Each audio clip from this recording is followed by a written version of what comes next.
Ja, grüß euch benannt und einen Sakrischgurten. Jetzt Kasperl! Leute, wer es am Titel gelesen haben, es geht mal wieder nicht um Reini. Ich verspreche euch, beim nächsten Mal geht es wieder um Reini. Ja, beim nächsten Mal, ich suche mir was raus, es wird was Besonderes, es geht dann wieder um Reini. Habe nur gerade, eigentlich wollte ich zu dieser ganzen Thematik hier kein Video machen.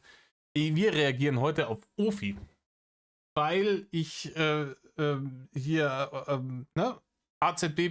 betrieben habe, beziehungsweise nicht wirklich, ich habe währenddessen weitergehört, ich habe mir das halt angehört im Hintergrund und habe ein bisschen was dazu zu sagen und ich wollte einfach Ofi, schon mal, ne, Disclaimer, ich bin Kuh mit Ofi, ich habe nicht viel mit ihm zu tun, wir haben ein paar Mal geschrieben, wir waren da vor 4 Jahren, über 4 Jahren auch mal zusammen auf demselben Discord irgendwie, vielleicht mal, keine Ahnung, 5 Minuten gequatscht, nicht wirklich Ding, aber ab und zu, ne, wenn es heißt, da darf ich mal hier oder so, schreibe ich mal, kein böses Blut, no hard feelings, Digga, ich sehe es nur in manchen Punkten einfach ein bisschen anders. Worum geht's? Ja, es geht um diese unsägliche, momentan das komplette YouTube Deutschland beherrschende Thematik mit Andi Mauki, bla bla bla. Auf das Thema grundsätzlich will ich jetzt auch gar nicht. Wie gesagt, ich habe schon mal gesagt, wer hier wen gedippt hat und sonst was, relativ Wayne. Ich bin aber immer hellhörig, eben wenn es um so Sachen geht wie Manipulation, Gaslighting, versuchen die einen Leute gegen die anderen auszuspielen und Leuten ihr Leben kaputt zu machen. Aus niederen Beweggründen im Endeffekt. Im Endeffekt meistens aus entweder, weil man selber irgendwie heftigsten Ei am Dach hat oder aus irgendeinem Grund einen massiven Hassfilm auf irgendjemanden schiebt.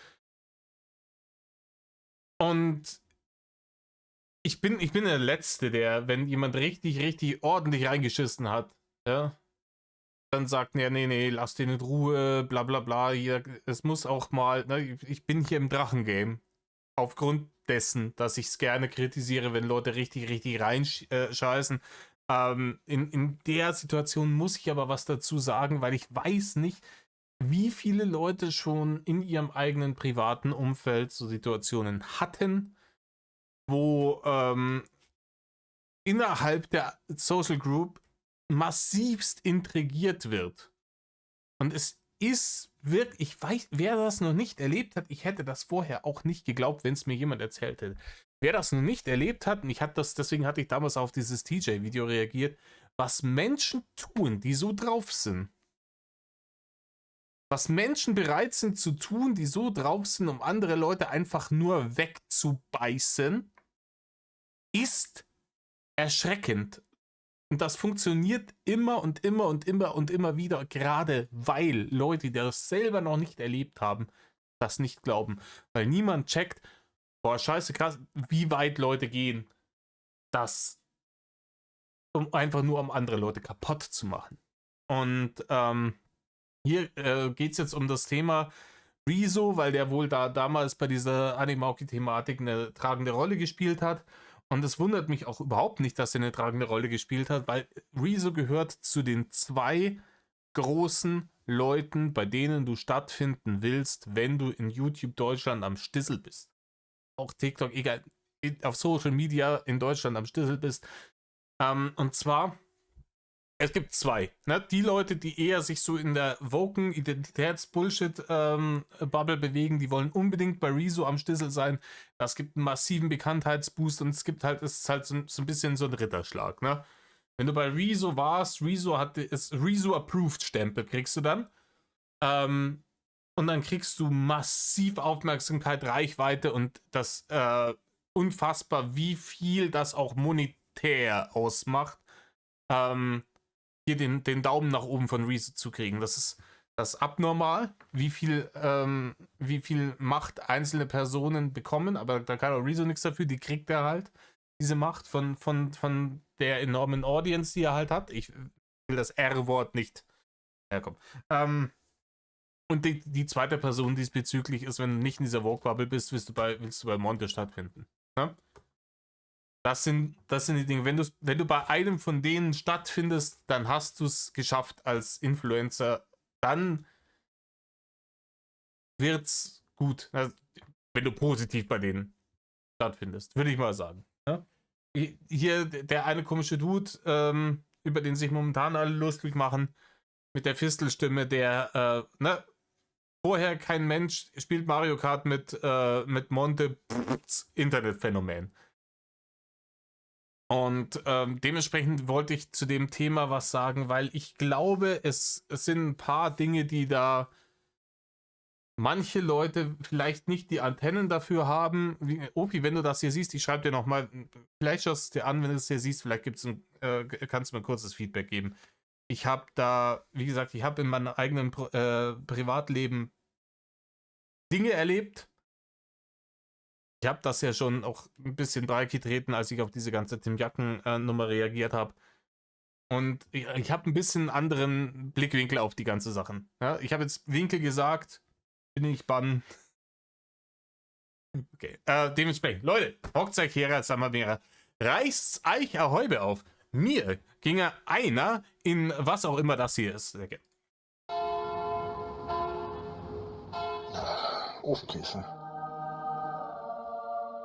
Ja, moin moin und Metal, meine lieben Freunde. Shoyoka muss heute erstmal ein bisschen warten. Ich habe in den nächsten 2 Tagen nicht ganz so viel Zeit, aber... Ah ja, ich habe das auf 1,25 gemacht, auch wenn es nicht Reini ist, sondern Ofi. Einfach nur, die Nummer dauert eine halbe Stunde. Ich schwalle immer sehr viel. Wir fangen jetzt hier gerade an. Ich habe schon 7 Minuten geschwallt, bevor ich überhaupt auf Play gedrückt habe. You get the gist.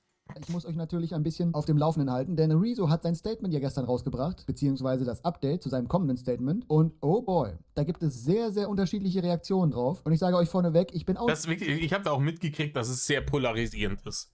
Ich habe mitgekriegt, dass es sehr polarisierend ist. Die Meinungen, die ich aber bisher gehört habe zu dem Thema, waren entweder alles Bullshit, ja, vollkommen kontra, oder halt von irgendwelchen extrem naiven Leuten. Wie gesagt, nicht schlimm, wenn die Leute naiv sind. Ich habe auch schon auf Stream reagiert. Der Mann ist meiner Meinung nach auch gespenstisch naiv, aber ich finde, das ist eigentlich eine liebenswerte Eigenschaft, weil die sind noch nicht ganz so kaputt und so zynische alte Säcke wie ich, diese Leute. Und ich finde es schön, ne, solange die sich ihre Naivität bewahren können und diesen kindlichen, unschuldigen Blick auf die Welt haben, weil sie offensichtlich noch nicht richtig gebomst worden sind von irgendwelchen Leuten, die einfach vollkommen grundlos Leute bomben wollen. Und, oder aus niedrigen Beweggründen, sagen wir es mal so. Und ich finde das schön, ne, dass diese Leute diese Unschuld noch haben. Ich habe sie vor langer Zeit verloren und würde da halt gerne meinen Senf dazu geben. nicht glücklich, wie er das gemacht hat. Bei ein paar Punkten sage ich, okay, kann man so machen, aber bei mindestens 2 bis 3 Sachen muss ich ganz klar sagen, nee, die sind mir doch richtig negativ aufgefallen. Aber wir schauen uns diese 12 Minuten von seinem Statement mal gleich an und dann will ich das mal mit euch durchgehen. Vorher aber noch eine kleine andere traurige Nachricht. Ich muss es euch leider einblenden. Ich habe gestern ja schon davon gesprochen, dass IFA einen Bannmarathon von unliebsamen Zuschauern anderer Streamer gemacht hat und nach dem gestrigen Video hat es mich... Übrigens, absolute Red Flag, das habe ich halt auch mitgekriegt. Wenn jemand so einen Satz bringt wie: Ich bin die beste Person, die ich kenne. Lauft, Leute. Lauft. Es sollte im Kopf, wie laufen und alles rot. Weg. Diese Leute sind nicht ganz sauber. Ganz ehrlich. Ein bisschen Selbstliebe muss sein, ohne kommst du nicht geradeaus durchs Leben, aber ich bin bei weitem nicht der beste Mensch, den ich kenne. Vor allem, weil ich der Mensch bin, der mich am besten kennt. Und ich weiß, dass ich versuche, in allen möglichen Situationen Menschen gegenüber auch mein Bestes zu geben und der bestmögliche Mensch zu sein, der ich sein kann. Aber ich scheitere regelmäßig daran, was vollkommen normal ist. Und ich sag's euch, mein bester Freund ist ein so viel besserer Mensch als ich. Das ist ein so viel besserer Mensch als ich. Und das kann man auf neidlos eingestehen. Ja, niemand von uns ist der Heiland, Digga. Keiner von uns ist perfekt. Und wenn man sagt, ich bin der beste Mensch, den ich kenne, so dann bist du halt massiv Delulu und potenziell gefährlich. Ne? Ich würde wirklich vorsichtig sein bei solchen Leuten. Meistens sind die der beste Mensch, den sie kennen, weil sie massiven Narzissmus haben und einfach auf alles scheißen, was nicht sie ist. Das ist hier reiner Niveau. Ja, wir betreten hier wieder die müssen streiten, wo die Grundstücksgrenze verläuft, aber wir betreten hier wieder die Gefilde des Altschauerbergs, wenn es um sowas geht, ne? Be careful. Dann auch erwischt. Ach ja, zum Glück sind meine anderen Accounts, die heilige Ofenlasagne, dann noch nicht gesperrt worden. Aber mal Spaß beiseite. Als ich das gesehen habe, ich musste es. Ja, das ich höre es ja interessiert noch mich in meinen Ohren. Ich weiß, es muss so schwer für euch sein, aber es tangiert mich nicht. Naja, scheinbar ja doch. So Ja, ja. Einstimmung. Denn nun wird es ein bisschen ernster und wir Okay, ja. schauen uns jetzt Rezos Video an. Und zwar die kompletten 12 Minuten, weil ich finde auch, dass... Wie gesagt, die alte, die juckt mich gar nicht. Die ist, quite obviously, jede hat eine sehr hohe Meinung von sich selbst. Ne? Einer muss sie ja haben. Punkt, fertig, aus. Ne? In dem Moment, in dem jemand den Satz droppt, ich bin der beste Mensch, den ich kenne, weiß ich, dass ich auch kein Wort von der Person mir irgendwas geben kann. Intro, wo er über seine aktuelle Krankheit spricht, müssen wir mal mit reinnehmen, weil viele im Internet das schon als ersten Manipulationsversuch ansehen. Bevor ich da aber was zu sage, schauen wir mal erstmal rein. Ey, was geht? Ich wollte eigentlich heute streamen, aber ich muss den aus gesundheitlichen Gründen absagen. Also ich war jetzt vor ein paar Tagen in der Notaufnahme wegen Hörsturz, weil ich zu viel Belastung gerade habe und ich verschleppe einfach generell gerade auch eine Erkältung. Aber ich hatte eigentlich vor, euch in diesem Stream ein Update zu geben zu der Mauki-Thematik. Und deswegen mache ich das jetzt hier. Also ich sage einfach das, was ich im Stream gesagt hätte, jetzt hier, weil dann kann ich Pause machen bei der Aufnahme. Und ja, ich habe mich sogar gemake-upt für euch und die Ibu wird mich hier durchtragen. Ja, wie gesagt, keine Ahnung, ist natürlich sass. Natürlich denken dann auch viele Leute, okay, ja, convenient time to get sick. Jetzt auf einmal, ne? Jetzt, wo es darum geht, mal hier sich gerade zu machen, klare Kante zu zeigen, so etc. bla bla. Jetzt wirst du auf einmal krank, aber es kann halt einfach scheiße nochmal sein. Ne? Und ich glaube, hier Hörsturz, das ist was mit massivem Stress verbunden ist.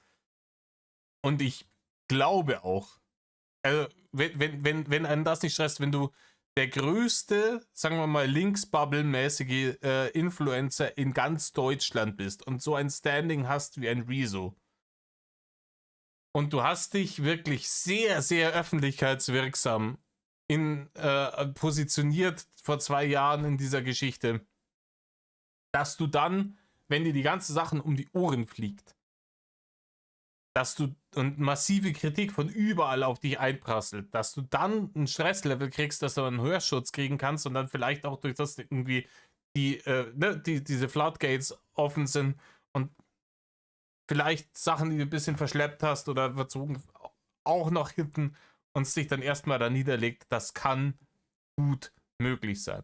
Kann es möglich sein, dass er jetzt Bullshit labert, weil er sagt, hier, Digga, ich brauche eine Ausrede und ich fange deswegen damit gleich an.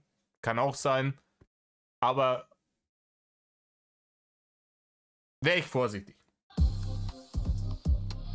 Also vielleicht, um alle kurz mitzunehmen, wer es nicht mitbekommen hat, ein ganz kurzer Recap. Okay, bevor wir hier weitermachen, wenn du einen Hörsturz hast, dann lass den PC aus. So ein Hörsturz, da ist wirklich nicht mit zu spaßen. Da kannst du, wenn du das nicht richtig behandelst und Ruhe einkehren lässt, auch schnell ein Leben lang was von haben. Wenn es jetzt gesundheitlich gerade wirklich so böse aussieht, dann lass so ein Statement bzw. Update zu deinem Statement sein und ruh dich aus. Ja, aber das ist ja die Sache, wenn jetzt setzt er sich hier hin und sagt, hier, ich habe den Hörsturz, ich habe eine Erkältung etc. bla bla, ich mache das jetzt hier trotzdem, weil ein kurzes Update, das ist ja nicht das finale Statement anscheinend, ne? Das ist ein kurzes Update, weil es ein paar Sachen gibt, die er jetzt schon klären will, weil sie halt sehr präsent sind und er wahrscheinlich am Tag 1000 Nachrichten kriegt diesbezüglich. Er kriegt jetzt schon Shit dafür. Wie viel Shit hätte er gekriegt, wenn er gesagt hätte, hier, wenn er einfach einen Post abgesetzt hätte, ja, mir geht's momentan nicht gut, ich habe einen Hörschutz, dies, das, Ananas. Ich bin jetzt erstmal noch irgendwie 1-2 Wochen irgendwie raus aus der Nummer. Dann wären wie dann die Stimmen gewesen wären. Ja, hier, der versucht sich hier aus der Affäre zu ziehen, bla bla bla. Weiß ich nicht. Ne? Aber im Internet jetzt schon viele Leute gelesen, die das schon als ersten Manipulationsversuch aufgefasst haben. Dass er Mitleid erhaschen will am Anfang, so nach dem Motto, ja, okay, dem geht's halt nicht so gut, wir sind mal ein bisschen gnädiger. Auch wenn das natürlich nur unterbewusst dann passiert. Und ich bin ehrlich, ich weiß nicht, ob ich da mitgehen würde. Ich meine, klar, kann man es nie wissen, aber das würde ich ihm mal nicht unterstellen, dass Nee, würde ich ihm eben auch nicht. Ne? Da sind wir grün miteinander. er sowas absichtlich so macht, sondern ich gehe einfach davon Super grün sogar. aus, dass es ihm wirklich gerade nicht so gut geht. Nichtsdestotrotz ist das für mich natürlich auch kein Nicht politisch gemeint, nein, ich bin einfach nur ein Nerd und ich liebe den Film Das fünfte Element, Digga. Argument, um irgendwie seine Aussagen anders zu behandeln. Vielleicht bin ich da einfach zu unempathisch, aber ich war immer auch der Meinung, wenn zum Beispiel um die Arbeitsstelle geht, wenn du krank bist, dann bleib halt zu Hause. Aber wenn du zur Arbeit kommst, dann erwarte ich auch, dass du ganz normal mitarbeitest. Daher, wenn sich Rezo nun hier vor die Kamera setzt, dann erwarte ich natürlich auch ein ordentliches Statement. Aber nun gut, wir schauen mal weiter.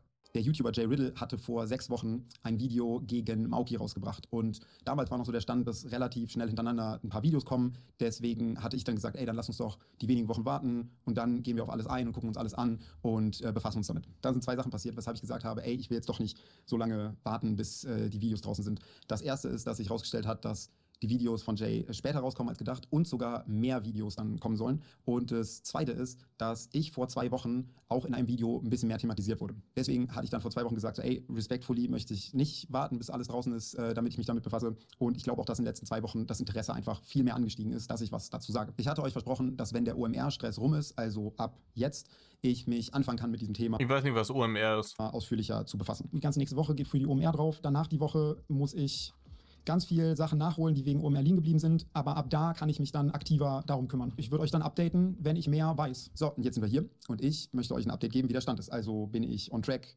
fange ich wie geplant jetzt in den nächsten Tagen an, mich mit dem Thema zu befassen, gibt es schon irgendwelche Erkenntnisse etc. Und es gibt Bad News und Good News. Die Bad News ist, dass ich aus den offensichtlichen gesundheitlichen Gründen jetzt diese Woche nicht durchpowern konnte und deswegen hinterm Zeitplan bin. Und auch, weil immer mehr Videos rauskommen, die relevant zu gucken sind. Also ich habe das Gefühl, mittlerweile, je nachdem, wie man es auslegt, könnte man sagen, dass 15 Stunden bis 30 Stunden Material sinnvoll wäre, sich vielleicht anzugucken. Ja, das habe ich wohl mitgekriegt. Ne? Ich meine, die Jay Riddle-Videos habe ich selber gesehen. Und dann gibt es noch anderes relevantes Material. Weiß ich nicht. Ich würde vielleicht noch die Reactions. Anni hat ja mit irgendeinem Späßel von sich irgendwie auch auf die Jay Riddle-Videos reacted. Das vielleicht noch. Aber ansonsten hast du ja ein Bild, oder? Weil die Gegenseite hält sich ja sehr bedeckt, was das angeht. Hier werden so ein paar Sachen werden noch abgestritten. Hier wird ein bisschen dumm gelabert von Leuten, die vielleicht ein bisschen zu substanzaffin sind, sagen wir es wie es ist, und ein bisschen zu hohe Meinung von sich selber haben. Und aber ansonsten wird jetzt hier im Hintergrund erst noch gekocht. Also da hast du ja im Moment die Aussagen von der einen Seite von vor 2 Jahren und jetzt hast du die Aussagen von der anderen Seite in Form von den Jay Riddle-Videos und den Reactions von Anni da drauf. Ja, da kommst du gut und gerne sicher auf 30 Stunden. Und ja, es ist natürlich auch so, wenn so ein Rezo dann so ein Statement dazu abgeben muss, kann der das nicht einfach irgendwann mal geschaut haben, neben dem Kochen und dann dazu irgendwas schwallen, weil dann knüpfen sie ihn auf. Da vergisst er wieder irgendwelche Details etc. bla bla. Ihr wisst alle, wie Kommentarspalten auf Social Media sind. Ne? Und dass er dann eben dass er sich dann da die Zeit nimmt und sagt, hier, ich muss mir das erstmal genau anschauen, ich muss genau sagen, wo geht's um mich, welche Vorwürfe stehen im Raum, da muss er vielleicht auch die Chatverläufe von vor 2 Jahren nochmal raussuchen und so weiter und so fort. Ich glaube, dass das definitiv eine Nachmittagsaufgabe ist, gebe ich ihm. Also allein Jays Hauptvideos, ich glaube, es sind so 8 Stunden aktuell. Dann noch ein paar andere aktuelle Videos zu dem Thema, die relevant zu gucken sind. Vielleicht in ein paar alte Videos von vor 2 Jahren nochmal reingucken. Smokey-Anni-Thema ist sehr, sehr komplex geworden. Aber ja, und hier ist dann auch der erste Punkt, wo ich dann schon mal Fragezeichen im Kopf hatte. Er meint hier, ja, dann ist es rausgekommen, dass Jay Riddles Video dann erst später kommen, als sie sollten. Soweit ich weiß, stimmt das doch gar nicht. Ich meine, korrigiert mich gerne, wenn ich da irgendwie selber falsch liege, aber mein aktueller Stand ist, dass die jetzt nicht später kommen, als sie kommen sollten. Es gab zwischendurch irgendwie, ich weiß, dass das dritte Video, da sagt er ja, das dritte Video aus diesem Pulk, dass das gar nicht geplant war, sondern dass er das zwischendurch jetzt extra machen musste. Ne? Das erste und das zweite haben irgendwie über 2 und 3 Stunden gedauert, das dritte hat nur eine halbe Stunde. Das musste er jetzt extra dazwischen nochmal machen, hat er gesagt, weil eben Vorwürfe von der Gegenseite wohl kamen, ne, also nicht in der Öffentlichkeit, sondern hintenrum und Abmahnungen etc. bla bla. Ich glaube schon, dass das den Prozess erheblich verzögert und dieses Halbstunden-Video hätte ja eigentlich gar nicht sein müssen. Ne? Und dass er da, nehmen an, dass das Video, das dann eine halbe Stunde dauert, wird wahrscheinlich auch easy ein paar Tage, wenn nicht eine Woche gebraucht haben, dann verschiebt sich das natürlich alles nach hinten. Gebe ich ihm. Also, werden nur noch mehr Videos. Aber dass zwischen diesen Videos halt auch immer eine Pause ist, weil die erstmal gemacht werden müssen, war, glaube ich, von Anfang an so auch. ja, aber es war, glaube ich, nicht sehr deutlich kommuniziert, dass man sagt, hier, wir beschäftigen uns jetzt die nächsten 3 Monate mit der Scheiße. Ne? Das so nicht. Ich nehme schon an, dass wahrscheinlich, damit habe ich auch gerechnet, dass das hier so eine Videoreihe wird. Und du sagst, hier einmal in der Woche knechtet der ein Video raus und vielleicht gibt es zwischendurch Updates, wenn irgendwas Aktuelles passiert. Dass wir jetzt hier schon seit, ich weiß nicht wie viele Wochen in dieser Nummer drin sind und wir haben noch nicht mal irgendwie das 3. offizielle Video gesehen. Boah, fragt's mich nicht, ne? Klar. Geplant und auch so kommuniziert. Wenn ich Rezo hier so höre, hört sich das so an, als wenn von Anfang an kommuniziert worden wäre, dass jede Woche ein Video kommt und weil Jay das jetzt nicht einhalten kann, er sich jetzt auch ändern muss in seinem Verhalten bezüglich dieses Statements. Und ja, weiß nicht. Ich glaube auch, dass halt so ein Rezo auch zunehmend mehr Druck von der Community kriegt. Das ist ja der Nachteil mit so einer riesengroßen Reichweite und mit dieser mit diesem enormen Einfluss, den er hat in der deutschen Influencer-Szene, dass natürlich ganz, ganz, ganz, ganz viele Leute darauf warten, was er dazu sagt.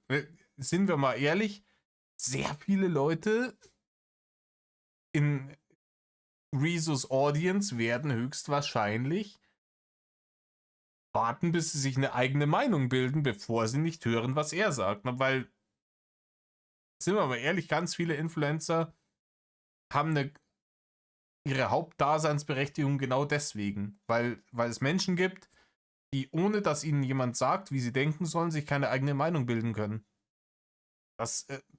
Hier, Influencer, die ganzen Internet-Kasperl sind die neuen Propheten. Für Leute, die zu denkfaul oder zu dämlich sind, sich selber Gedanken zu machen, dass man erstmal sagt, wow, keine Ahnung, was ich jetzt davon halten soll, warte mal, was Rezo dazu sagt. Sehe ich schon. das ist, glaube ich, nicht so der Fall. Naja, okay. Aber zu den anderen Punkten kann man sagen, okay, gebe ich ihm, er ist halt hinter dem Zeitplan, weil es gesundheitlich gerade so ist, kann man halt nicht ändern. Aber er will sich nun reinarbeiten und das, was die Leute nach diesen Vorwürfen gegen ihn ja Reinarbeiten mit AI, ganz auch wichtig. erwarten, dann auch abliefern. Von daher, soweit alles gut, alles noch harmlos. Aber er geht jetzt nur ein bisschen mehr ins Detail und da hören wir jetzt mal weiter. Aber es gibt auch eine Good News, nämlich bin ich in einer Hinsicht vor dem Zeitplan. Ich kann nämlich jetzt schon ein paar Sachen einordnen, die für mich jetzt schon klar sind und ich glaube, die einige von euch auch interessieren. Aber nur. Das ist doch gut, oder? Er hat anfangs gesagt, okay, wir warten, bis alles auf dem Tisch liegt und dann reacten wir drauf, was ich im Übrigen gut finde, weil das hat man halt damals eben nicht gemacht. Ne? Und wie gesagt, ey, wer jetzt da recht hat, wer jetzt da wem kaputt gemacht hat, wenn jetzt hier der krasse Plot-Twist noch kommt und am Ende ist doch Mauki die Gute, ist mir vollkommen scheißegal. Der Umgang mit der Sache ist das, was mich stört. Wir hatten das Thema erst auch vor kurzem, wo ich lang und breit hier Unschuldsvermutung etc. geschwallt habe.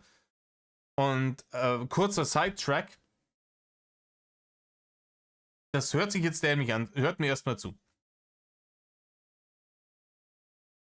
Es ist fürchterlich, also wenn das jetzt alles so stimmt, wie es jetzt aktuell der Stand ist, dass die eine Olle neidisch auf die andere Olle war und der ihren Macker haben wollte und da umeinander gedippt wurde und als dann der Bruch kam, man versucht hat, die andere Person einfach nur mit einem riesen Netz aus Intrigen komplett kaputt zu scheißen.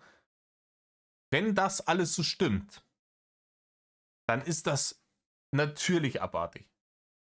Und sowas hat auch niemand verdient. Das ist ja auch das, was ich immer gesagt habe, ne? Unschuldsvermutung etc. Aber ich bin in gewisser Weise froh, dass all diese Leute jetzt da drin involviert sind. Ja? Gerade die Leute, die sehr, sehr, sehr linkswoke Einstellungen haben, und die eben immer, wie jetzt auch ein Rezo, vielleicht wie auch eine Annie the Duck irgendwie gekommen sind mit, ja, man muss Opfern glauben und dies und das und Ananas. Und wenn es sie jetzt selbst trifft, ich habe einen Ausschnitt gesehen heute, wo eine Annie the Duck gesagt hat, als ich das erste Mal gehört habe, dass mir sexuelle Übergriffigkeit vorgeworfen wurde, bin ich aus allen Wolken gefallen und war komplett verzweifelt und ich wusste nicht, wie ich damit umgehen soll. Mir war vollkommen, ich war neben der Spur, dass mir sowas vorgeworfen wird, weil sie selber weiß, sie hat sich nichts vorzuwerfen diesbezüglich. Gerade sie hat sich nichts vorzuwerfen. Und das steht jetzt im Raum und die Leute glauben das. Und ich finde es wichtig, dass Leute aus dieser, ja, man muss immer den Opfern glauben, Woke-linken Bubble, dass es jemanden daraus getroffen hat, auch wenn ich es, wie gesagt, im Einzelfall für sie natürlich scheiße finde, dass sie auch Opfer von falschen Vorwürfen geworden ist. Aber damit in dieser Bubble vielleicht mal ein bisschen der Schalter umgelegt wird und Awareness geschaffen wird, dass man sagt, ja, man muss Opfern glauben, aber man muss vorher erstmal abklären, ob es tatsächlich ein Opfer gibt. Ob die Personen, die jetzt hier sagen, hallo IBIMS, 1 Opfer, tatsächlich auch Opfer sind oder ob die sich jetzt gerade einfach nur in die sehr populäre und sehr bequeme Opferrolle stellen, um entweder für sich was Besseres zu machen, bekommen, ne, ein besseres Standing zu kriegen und oder jemand anderen kaputt zu scheißen. Und das ist der Grund, warum ich sage, die scheiß Unschuldsvermutung ist ein Pfeiler unserer Demokratie und unserer Gesellschaft. Und wenn wir die abschaffen, dann passieren genau 2 Dinge. Es werden sehr, sehr, sehr viele Menschen unschuldig ins Gefängnis kommen. Es werden natürlich auch ein paar Leute ins Gefängnis kommen, die schuldig sind, die ansonsten freigekommen wären. Und ich werde definitiv dann, sollte das passieren, würde ich auf jeden Fall als allererstes Caroline Kebekus wegen sexuellem Übergriff anzeigen. Spaß beiseite, Leute. Spaß beiseite. Aber das ist der Punkt, den ich hier machen wollte. Es ist wichtig, dass die Leute das selber mal erfahren, um zu checken, Moment mal, das passiert wirklich und es kann auch mich treffen. Denn Menschen sind Egoisten und so eine, ja, wir müssen einfach blind jedem glauben, der sowas behauptet, Einstellung kann nur von jemandem kommen, der es noch nicht selber erlebt hat. Um das nochmal zu betonen, das hier ist ein Update, keine ausführliche Aufarbeitung. Da kommt auf jeden Fall noch mehr. Ich habe mir ein paar Notes auch dazu gemacht, weil erstmal wollte ich ein paar Fehler eingestehen. Übrigens, der wichtigste Satz im ganzen Video, das ist ein Update, keine Aufarbeitung, es kommt noch mehr. Ne? Ich nehme an, er fühlte sich jetzt gezwungen, ein Statement zu geben, weil sehr viel Druck von außen kam. Und dann hat er gesagt, okay, es gibt jetzt hier ein paar Sachen, zu denen kann ich was sagen, weil die wohl auserzählt sind, dass zu diesen Themen nichts mehr kommt und die stehen jetzt so da, wir haben Aussagen von beiden Seiten und dazu kann ich jetzt was sagen. Um ein bisschen den Leuten was zu geben. Ja. Die ich 2024 gemacht habe. Also es gibt aus meiner Sicht 3 Main-Fehler, die ich nach der bisherigen Betrachtung von Sachen, die ich mir angeguckt habe, gerne eingestehen möchte. Hey, kurze Info an der Stelle. Ich hatte mich privat auch bei Anni entschuldigt. Ich denke, es ist fein, dass ich das erwähne, weil sie in ihrem Stream auch darüber gesprochen hat. Hat Rezo sich bei dir privat entschuldigt? Ja, er hat mir geschrieben, er hat sich entschuldigt. Und ich finde, das ist auf jeden Fall eine Sache, die Größe und Mut erfordert. Ich finde halt, dass eine persönliche Entschuldigung vor allen Dingen erstmal privat passieren sollte. Ich bitte aber auch hier nochmal Anni um Entschuldigung. Ja, und auch dieser Punkt ist natürlich soweit okay. Er spricht das nochmal an, dass er mit Anni direkt gesprochen hat und diese Entschuldigung auch nochmal öffentlich ansprechen möchte. Ich glaube, das ist auch das Mindestmaß, was Anni dann halt erwarten kann. Aber nun kommen diese 3 Fehler, die er anspricht und damit habe ich dann ein Problem. Wir gehen die mal nacheinander durch. Ja, ich finde das gut. Erst privat zu der Person zu gehen und sagen, hey du, ne, eben derjenige, der Scheiße gebaut hat und das tut mir fürchterlich leid, sich gerade zu machen und das dann aber danach sagen, ja, aber ich baller das auch noch öffentlich, weil, ne? Ich habe vorher auch öffentlich reingeschissen, deswegen wird sich jetzt auch öffentlich gerade gemacht. Und das ist doch eigentlich eine gute Nummer, ne? Daumen hoch, Rezo, finde ich gut. Okay, erster Main-Fehler. Ich war damals Anni gegenüber bei dieser Thematik tendenziell biased. Also ich war teilweise nicht so ergebnisoffen und damit auch nicht so fair, wie man es eigentlich bei so einem Thema sein sollte. Ja, alleine da stört mich schon das Wort teilweise. ich war teilweise biased, also voreingenommen. Und sowas nervt mich an dieser kurzen Stellungnahme, wo dann sowas gesagt wird, aber nicht darauf eingegangen wird. Klar, er sagt, das richtige Statement kommt ja noch, aber wenn er eben nicht sagt, ich war voreingenommen bei dieser Sache, sondern sowas kommt wie, ich war teilweise voreingenommen, ist das schon so etwas, was ein Medienprofi wie Rezo, der rhetorisch so viel auf dem Kasten hat, denn ich kenne viele Leute, die mit ihm auch privat schon Gespräche geführt haben und die mir alle versichert haben, dass Rezo ein extrem guter Redner ist, der nur das sagt, was er auch sagen will, plus, dass er ja hierfür auch sagt, er hat sich ein Skript oder zumindest Stichpunkte gemacht und bei sowas glaube ich dann halt, dass so ein Wort wie teilweise da schon bewusst mit drin ist, um die Fallhöhe so ein bisschen zu reduzieren und ich da aber noch auf diese Ausführung warten muss. Wenn er sowas sagt, dann will ich natürlich auch wissen, bei welchen Punkten er voreingenommen war und bei welchen nicht. Denn ich bin ehrlich zu euch, bisher habe ich jetzt keine wirklichen Punkte gesehen, wo er bei Anni eher faktenbasiert kritisiert hat und man ihm keine Voreingenommenheit vorwerfen könnte, sondern eigentlich ging es immer nur aufgrund von Fühlis von Mauki oder anderen Leuten, die ihm irgendwas zugetragen haben. Aber Ja, da muss ich jetzt kurz unterbrechen, sonst verliere ich den Gedanken. Dieses teilweise Bias, finde ich, beschreibt ja schon eigentlich sehr gut, wie er gehandelt hat damals. Ne? Er ist ja diese Schiene gefahren.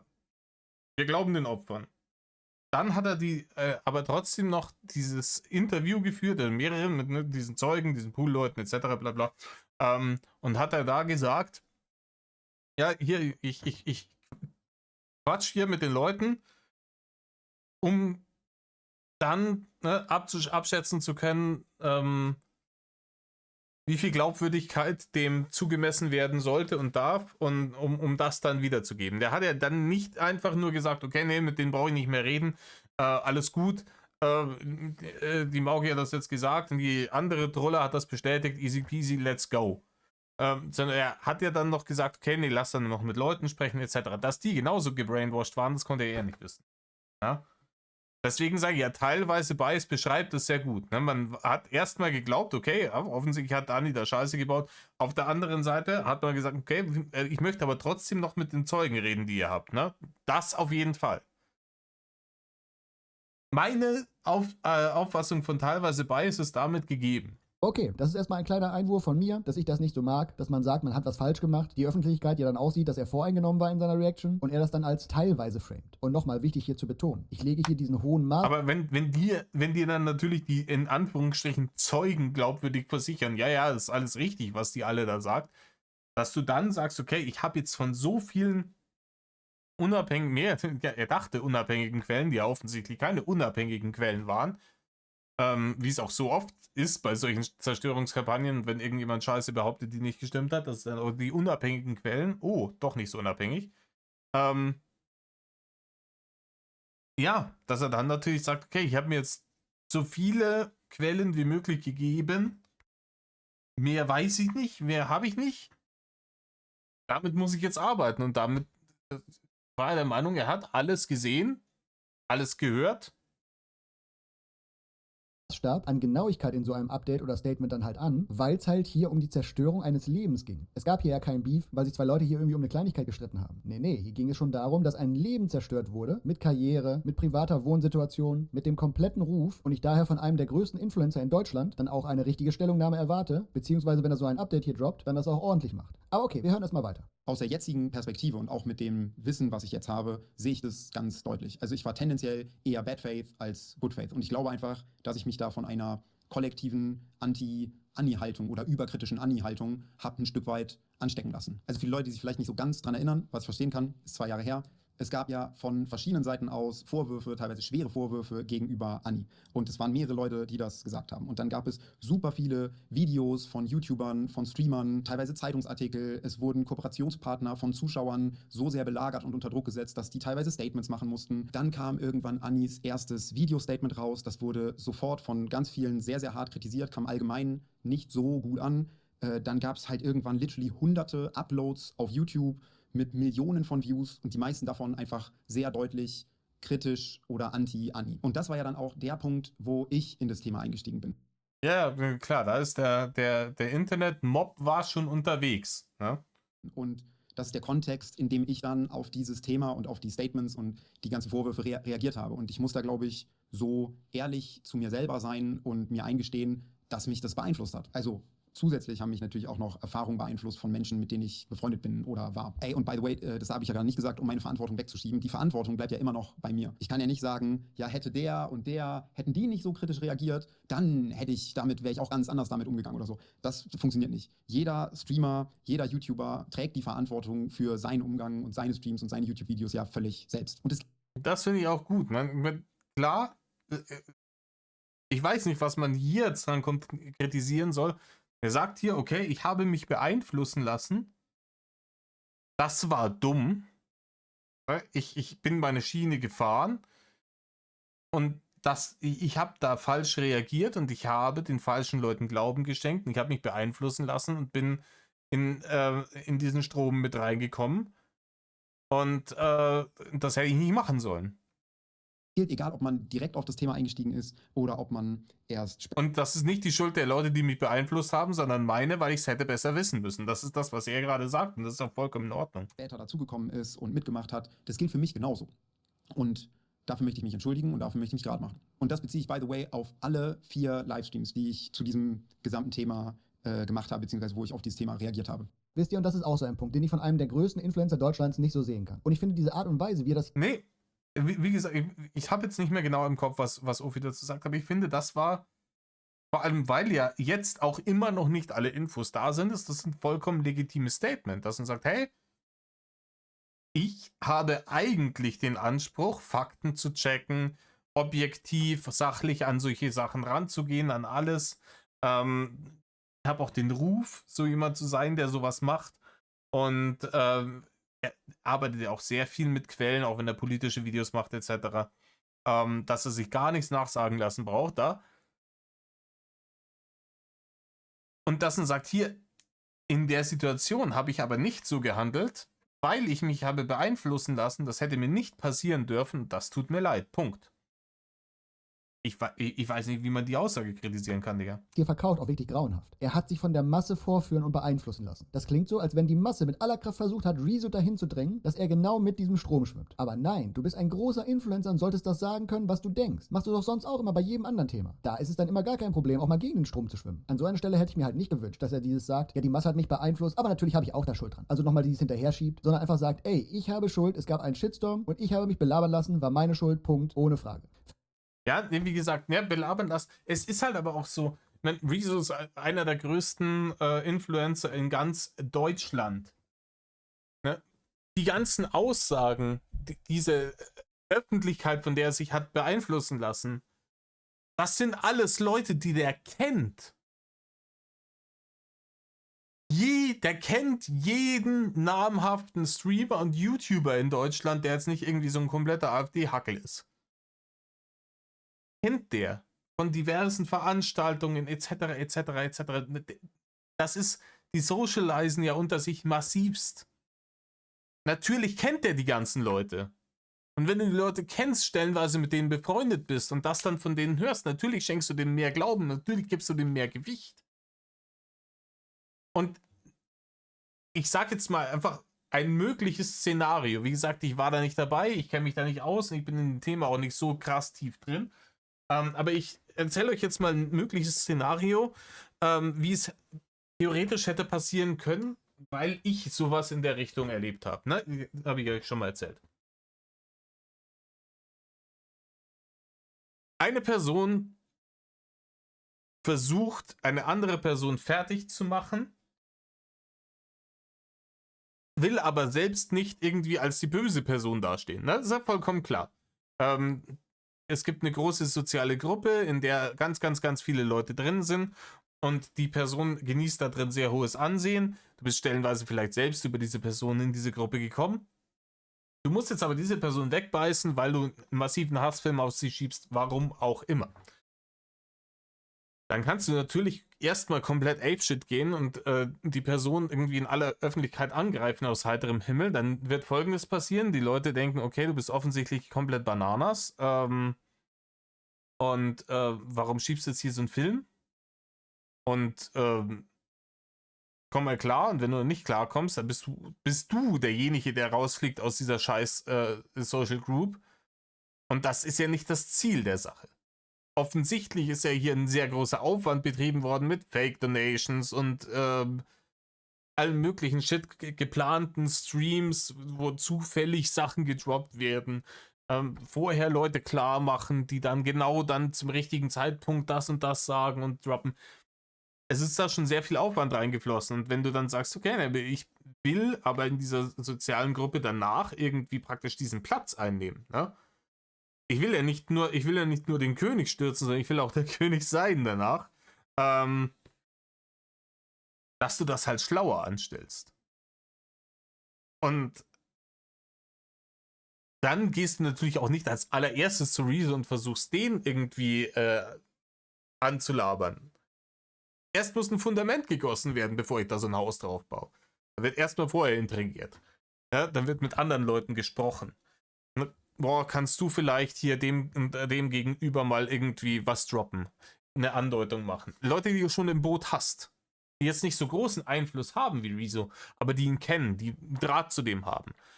Das da im Hintergrund vielleicht, die Scheiße muss ja über Wochen gelaufen sein. Monate stellenweise vorbereitet, ne? Laut den aktuellen Aussagen, muss man immer dazu sagen, ne? Dass man da die Saat schon mal sät. Ich kann nicht als erstes direkt zu Rezo gehen, weil dann checkt er, dass ich versuche, ihn zu manipulieren. Nein. Sein soziales Umfeld wird erstmal unterwandert und da metastasiert man so ein bisschen rein. Und dann hat der schon Grundbias. Er hatte gesagt, er ist Bad Faith und Bias in die Sache reingegangen. Ich kann mir gut vorstellen, dass dieses Bad Faith und Bias bei ihm im Kopf schon gepflanzt wurde. Wochen, Monate im Voraus. Damit der dann, wenn die Bombe droppt, offen für die Interpretationen des angeblichen Opfers ist. Das ist durchaus möglich. Und ich sag's euch, wie es ist, bei jemandem wie einem Rezo ist es noch möglicher als bei normalen Leuten, normal in Anführungsstrichen, eben weil Rezo so ein extremer Gutmensch ist, weil das so ein Ding ist, weil der in diesem Mindset drin ist, Opfer sind immer, ne, bla bla bla bla bla. Immer erstmal alles glauben, etc. etc. Und dann natürlich denkt er sich, boah, krass, hier, die Leute kommen auf mich, ich bin hier der große Opferschützer, ich muss mich jetzt hier stark machen, ich gehe jetzt an die Nummer rein und sorge für Gerechtigkeit. Wenn du immer vorher über Wochen, Monate über diverse Kanäle schon reingetrichtert hast, was hier die gerechte Seite ist, dann geht er automatisch in die Richtung. Für mich klingt das hier halt eher wie so eine kleine halbe Rechtfertigung, die dann im Nachsatz nochmal ein bisschen relativiert wird. Aber okay, vielleicht sehe ich das auch gerade an diesem Punkt ein bisschen sehr kritisch und vielleicht kam das von ihm dann auch ein bisschen falsch rüber. Daher das nur mal als kleiner Einwurf von mir, aber jetzt nicht als Riesenpunkt, den ich jetzt irgendwie groß kritisieren würde. Aber wir hören mal weiter. Okay, zweiter Main-Fehler. Ich habe damals einem potenziellen Opfer, also Mauki, zu viel Glauben geschenkt. Ich bin nicht in der Lage zu beurteilen, an welchen Stellen jetzt Mauki nicht die Wahrheit oder vielleicht die Wahrheit gesagt hat. Da sind wir. Da sind wir. Ich habe einem Opfer zu viel Glauben geschenkt. Wie gesagt, ich will auch nicht in einer Welt leben, in der niemandem Glauben geschenkt wird, der sagt, hier, mir ist das und das passiert und der da drüben hat's gemacht. Ganz im Gegenteil. Ja? Ich möchte, dass solche Sachen zumindest dann nachgeprüft werden, ohne eine Vorverurteilung und das Ganze sachlich und objektiv. Sagen wir so sachlich und objektiv, wie es irgendwie möglich ist. Wir sind alle Menschen und wir gehen alle emotional aufgrund unserer eigenen Erfahrungen an gewisse Dinge ran. Und das ist absolut normal, das niemals 1000% wasserdicht objektiv sehen zu können. Aber ich möchte das so objektiv wie möglich haben und dafür sind genau die Gesetze eben da, auch die wir haben. Natürlich ist hier in YouTube Deutschland im Influencer-Socializen existieren diese Gesetze nicht, ne? Da heißt es, wer zuerst sagt, hat Recht. Wer als erstes und am lautesten Opfer ruft, der hat jetzt die Meinungshoheit, Digga. Der hat jetzt das Talking Pillow auf dem Schoß. Und wenn der erstmal seinen ganzen Sermon losgelassen hat, wenn das eine clevere, bisschen hinterfotzige Person ist, die das Ganze gut aufgebaut hat und gut vorbereitet, dann hast du danach keine Chance mehr, irgendetwas dagegen zu sagen oder zu unternehmen. Dafür bin ich noch nicht genug im Thema drin. Aber ich habe genug Beispiele jetzt Dann hast du entweder die Wahl, dich zurückzuziehen oder der kompletten Zerstörung und Vernichtung entgegenzuschauen. Das hört sich jetzt übertrieben an, aber genau darum geht's. wo sie nicht ehrlich war in ihrer Darstellung uns gegenüber und so wie es scheint, in manchen Sachen sogar bewusst geframed oder manipuliert hat. Also zum Beispiel hat sie scheinbar teilweise bewusst Informationen weggelassen, die eindeutig relevant gewesen wären für unsere Beurteilung. Ja, und spätestens an dieser Stelle ist mir dann was aufgefallen. Er redet immer von wir. Hier gerade auch mit, was relevant gewesen wäre für unsere Beurteilung. Es geht um dich, Rezo, nicht um die Gemeinschaft der Zuschauer, die sich haben blenden lassen. Du warst Part davon. Leute haben dich an... Ja, Ovi, aber Rezo ist jetzt auch nicht... Natürlich ist er derjenige, der hier vor der Kamera sitzt, aber Rezo ist jetzt auch nicht eine einzelne Person. Und er wird jetzt diese Sache auch nicht einzeln im stillen Kämmerlein behandelt haben. Natürlich hat der Leute um sich herum im näheren vertrauten Kreis, wo man so auch dann ein bisschen gebrainstormt hat. Und vielleicht waren in diesem vertrauten Kreis halt auch schon Maulwürfe drin. Wie gesagt, da reingepflanzt. Oder Monate vorher. Gelogen und dich instrumentalisiert, also rede doch bitte auch von dir, wenn du von diesen Fehlern diesbezüglich sprichst, nicht von uns oder von wir. Dich haben sie angeschissen und du hast daraufhin Fehler gemacht. Ich finde, das sollte man auch ganz klar mal so benennen. Das ist aber leider etwas, was sich dieses ganze... Das hat er doch am Anfang benannt. Da waren wir doch schon, Ofi. Bitte, Ofi, mach nicht denselben Fehler. Du bist den ganzen Drachengame-Leuten zählst als der vernünftige, besonnene, sachliche Dude. Mach doch nicht denselben Fehler, da jetzt auch voll darauf einzusteigen und alles auf die Goldwaage zu legen. Video durchzieht, dass er sehr, sehr... Nur weil er jetzt hier wir sagt, wir kann alles bedeuten. Wir kann heißen ich und meine Mulle. Wir haben uns da intensiv drüber beraten. Oder ich und mein Team, meine Mods oder was weiß ich. Oder auch ich und mein Chat. Oder man ist es einfach gewohnt, immer wir zu sagen, weil es halt irgendwie schon so drin ist, weil ja diese Gemeinschaft zwischen dem Streamer und dem Chat schon auch irgendwie mal so diese parasoziale Beziehung halt ein bisschen da ist, dass man da selber mal sagt, wir. Das kann, sich jetzt an diesem einen Wort aufzuhängen, finde ich massiv übertrieben. Von ich redet, sondern ganz oft eben von wir. Und noch eine weitere Sache zu dem grundsätzlichen Thema Mauki zu viel Glauben geschenkt. Ich habe mich damals bei dem zweiten Video von Mauki reinziehen lassen und habe sie da supportet. Ja, und an der Stelle haben wir schon den nächsten Cut, weil es da ja Videos und Clips von ihm gibt, die ihn da ja ganz klar widerlegen. Wir schauen mal kurz in den Stream von Bastien gestern rein, weil er diesen Clip dazu schon rausgesucht hat. Ich habe mich damals bei dem zweiten Video von Mauki reinziehen lassen und habe sie da supportet. Reinziehen lassen? Alter. Wieso bist du für dieses Video auf Mauki zugegangen oder sie auf dich? Ich bin auf sie zugegangen. Ich kann das vorwegnehmen, ich komme gleich irgendwo auch vor, kurz. Jetzt kommt, glaube ich, ein sehr, sehr wichtiger Part. Deswegen habe ich das bis hierher durchlaufen lassen. Jetzt kommt ein sehr, sehr wichtiger Part. Machen Einspieler, weil ich sozusagen mit Zeugen gesprochen habe und die anonym bleiben wollten. Und ich bin dafür auf Mauki zugegangen. Ich hatte mit Mauki, nachdem Anni jetzt ihr Video vor ein paar Tagen gemacht hatte, habe ich mit Mauki gesprochen. Also es ging von mir aus. Mauki ist sehr zurückhaltend. Aber er hat sich reinziehen lassen. Ja, und hat Bastien natürlich komplett... Da hat Bastien nicht hundertprozentig notwendigerweise komplett recht. Wie gesagt, das ist jetzt anekdotische Evidenz. Als mir das damals passiert ist, dass ich hier aus so einem Freundeskreis mehr oder weniger raus manipuliert wurde, auch durch so eine Situation, das sind stellenweise Menschen, mit denen ich seit Jahren sehr, sehr, sehr gut befreundet war, manipuliert worden von dieser Person, die erst über mich nicht mal ein halbes Jahr lang kannten. Und zwar so sehr, dass halt wirklich, das hätte ich nicht für möglich gehalten. Ich hätte es nicht für möglich gehalten. Und zwar ebenfalls auf diese Tour. Dieses Zurückhaltende. Dieses die Leute anlocken. Ja, dann droppt man selber vielleicht irgendwas. Oder man lässt über andere Kanäle. Ne? Rezo hatte anscheinend einen sehr, sehr, sehr, sehr guten Draht zu dieser Brief, zu dieser Ex-Freundin da von der Anni, die da mit drin stecken soll. Man lässt über solche Leute Infos rüber dribbeln. Ne? Und dann kommt hier bei so einem Rezo an, oh, ja, keine Ahnung, das macht die alle so fertig und die will gar nicht, dass ich jetzt hier, die will mich hier nicht mit reinziehen, so ungefähr. Die gibt hier den, oh nee, lass mal hier, das ist mein Problem, ich will dich da nicht mit reinziehen und so, bla bla bla, hier in diesen Shitstorm, nicht, dass du was abkriegst und sowas. Das bestätigt dieses Opfernarrativ und es triggert natürlich bei so einem Gutmenschen wie einem Rezo diesen Beschützerinstinkt. Dieses, oh scheiße, die ist ja so, die ist so fertig, die will ja nicht mal meine Hilfe haben. Umgekehrte Psychologie, dann gehe ich da hin und sage ihr, du, es ist vollkommen in Ordnung, wenn du meine Hilfe nimmst. Ich würde dir da gerne helfen, ich unterstütze dich da gerne, ich bin ja für Opfer immer da.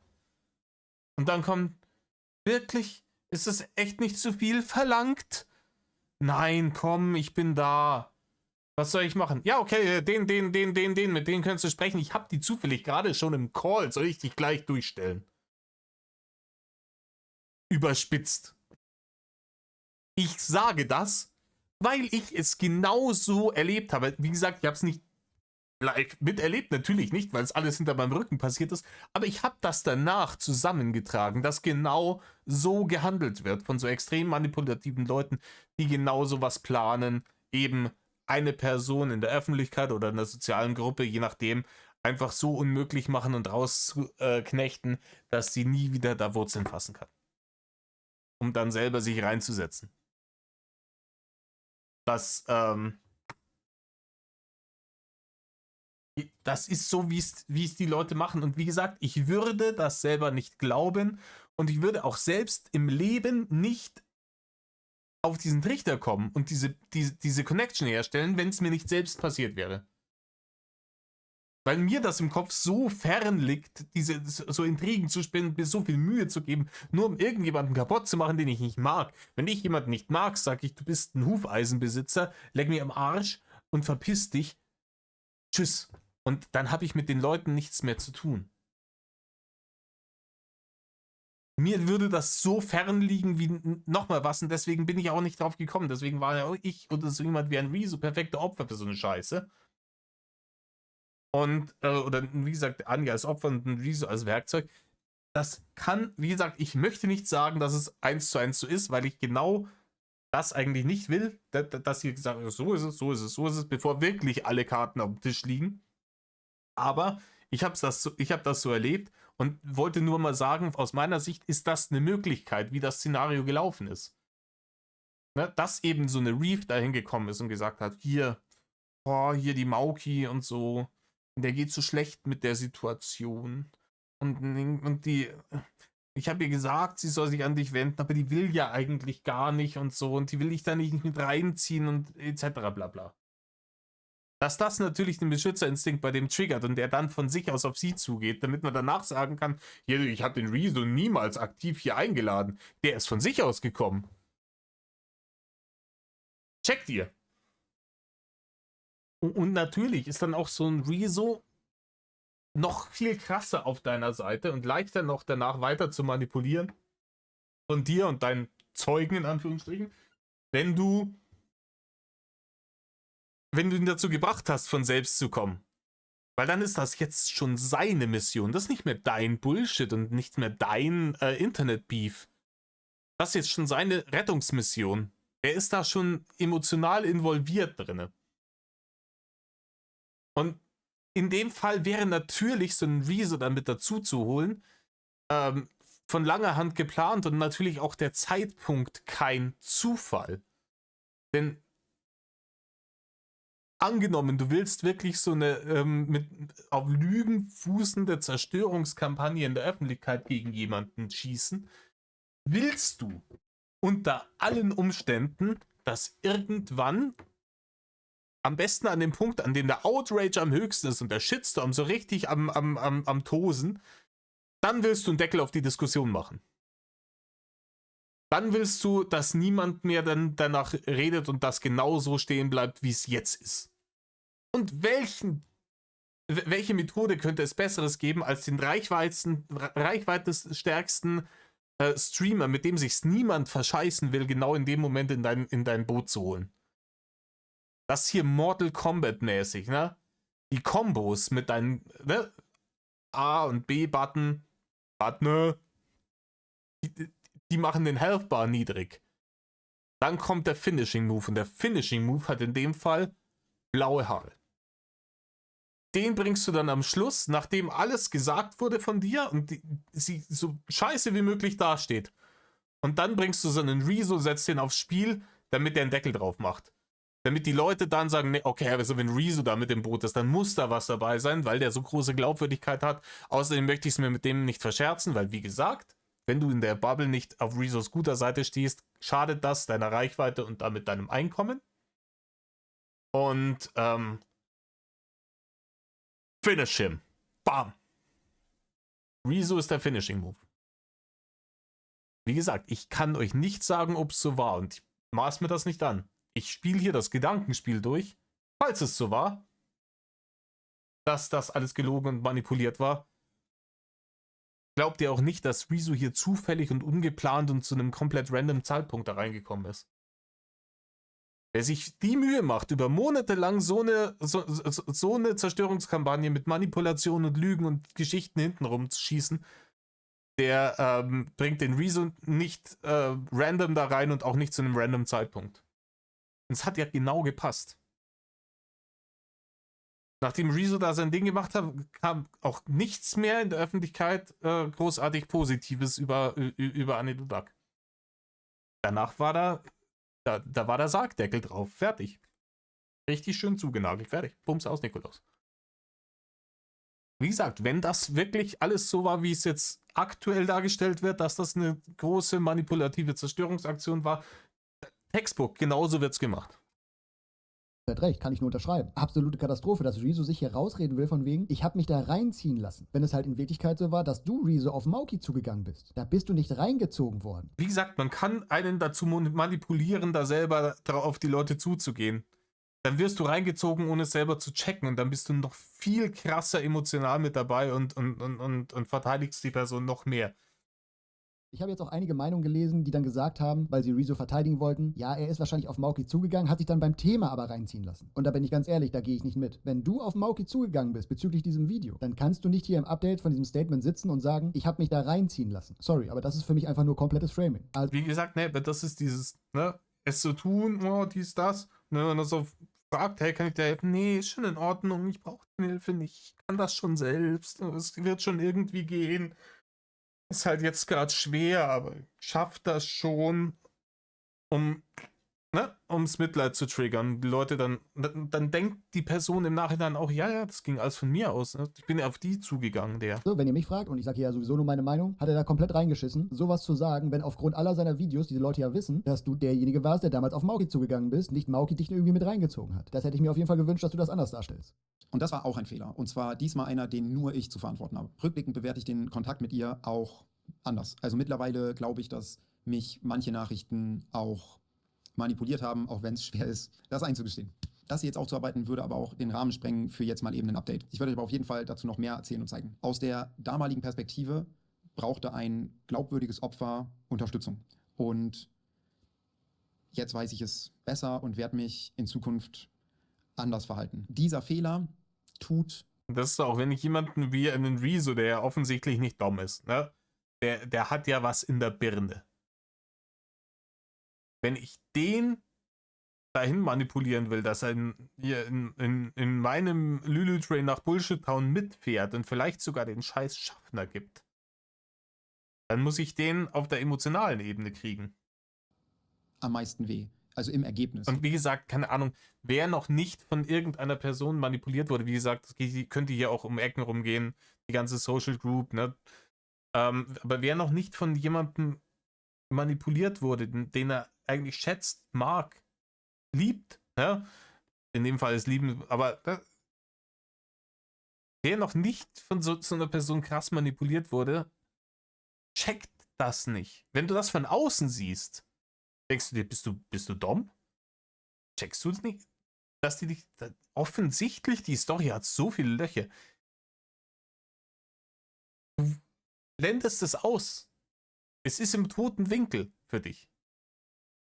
Danach, nach der ganzen Geschichte, denkst du, mein Gott, wie dämlich war ich? Es lag alles da, es war ganz offensichtlich. Wie dämlich war ich eigentlich? Aber in der Situation ist dein Gehirn Matsch. Weil, was schlussfolgern wir? Weil es gezielt ausgeschalten wurde. Man hat sich gezielt, man nimmt einen bei der Hand und nimmt einen gezielt von dieser objektiven Ebene runter in diese emotionale. Damit man selber dumme Entscheidungen trifft. Alle daraus.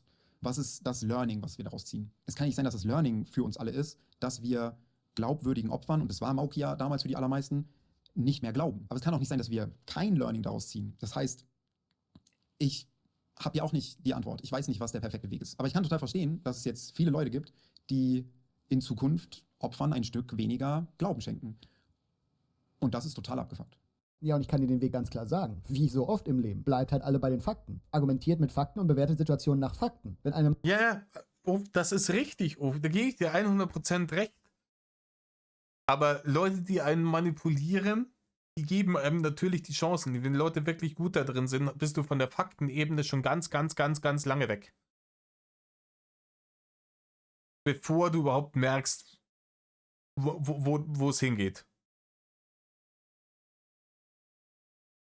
Natürlich wirst du, solange du irgendwie rational agierst, noch nicht ins Rabbit Hole gezogen.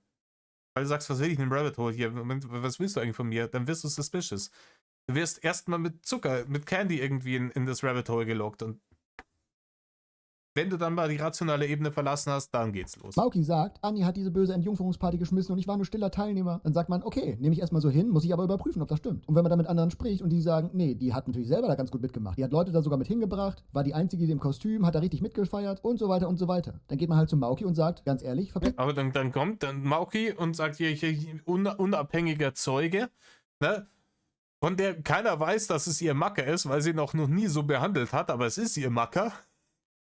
Der bei ihr massiv am Haken hängt und der literally alles für die machen würde, scheißegal was, weil er ein erbärmliches Würstchen ist.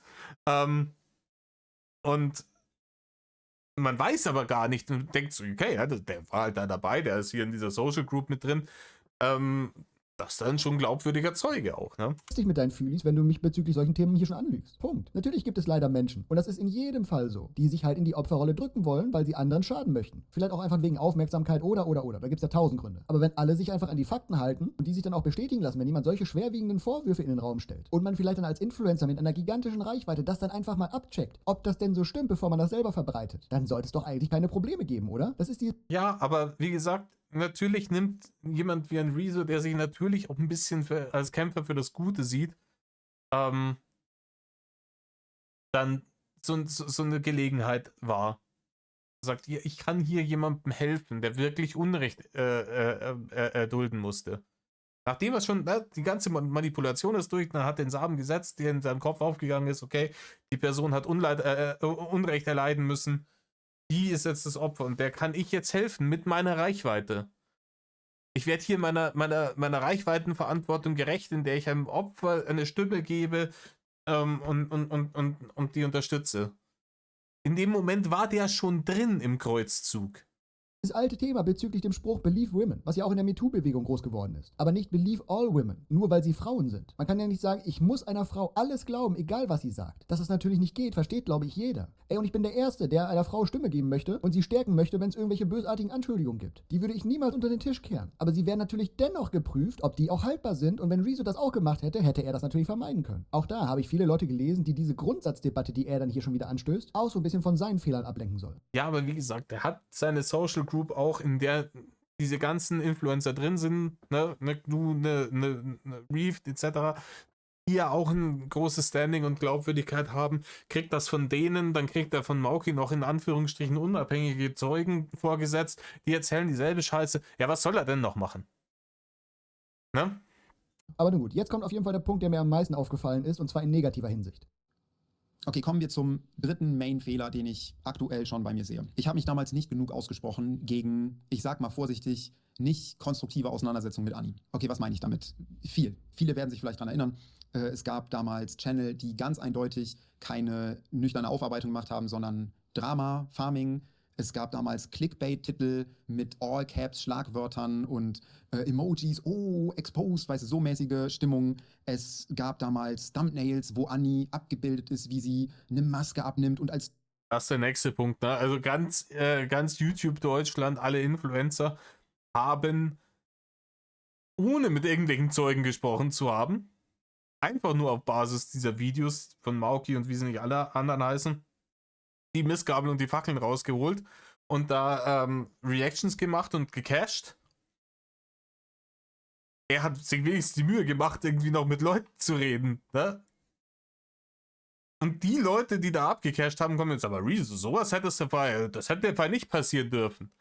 Weiß ich nicht, Digga. Teufel dann da ist oder als Dämon. Auch von Zuschauerseite gab es einfach einige, die richtig abwertend drauf waren. Und damit meine ich ja nicht alle, wisst ihr, aber ihr wisst auch, dass es die gab. Also es gab Leute, die haben auf TikTok Memes erstellt über Anni, nur um sich über sie lustig zu machen. Es gab irgendwelche Hobbydetektive, die so komplett da reingegangen sind. Das ist natürlich auch klar. Ich glaube, ich habe auch irgendwo einen zynischen Kommentar abgegeben, weil das natürlich